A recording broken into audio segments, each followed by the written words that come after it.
அஷ்டம சனியினால் வரக்கூடிய தாக்குதல்கள் என்ன? குறிப்பாக 5 புல்லட் பாயிண்டில் பார்க்கலாம். முதல்ல மனசு வந்து சரியாக இயங்காது. நம்மளை பார்த்து கைகட்டி நின்னவலாம் நம்மளை பார்த்து கைகொட்டி சிரிப்பான். 2, நம்ம வந்து எந்த வார்த்தையை பேசும்போதும் கூட தயக்கத்திலேயே தப்பாக பேசுவோம். 3, நமக்கு வரக்கூடிய பணம் வராது, போகாத பணம் போயிடும்.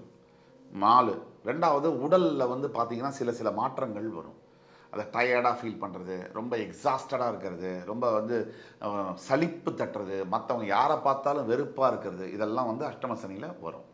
இதை தவிர வந்து கல்யாணம் ஆக போகுது அப்படின்னாலே அஷ்டம சனி தான் சொல்லுவோம். நீங்கள் வேறு விதமாக நெகட்டிவாக எடுத்துக்காதீங்க. கல்யாணம்ங்கிறது ஒருத்தனுக்கு நடக்குது அப்படின்னாலே இந்த அஷ்டம சனி காலகட்டத்தில் வந்து ஆபத்து தான். அது 7.5 சனி அஷ்டம சனி காலகட்டத்தில் திருமணத்திற்காக போகக்கூடியதுங்கிறதே தப்பு தான். திருமணம் தடையானாலே அது நல்லது தான்.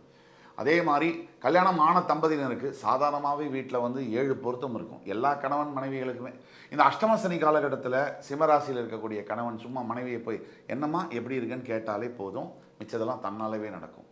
அதனால் வந்து அந்த அஷ்டம சனி காலகட்டத்தில் எல்லா பிரச்சனைகளையும் வருவது என்பது இயல்பு. இதை எதிர்பார்க்க வேண்டும். இதை நீங்கள் புரிஞ்சுக்கணும்.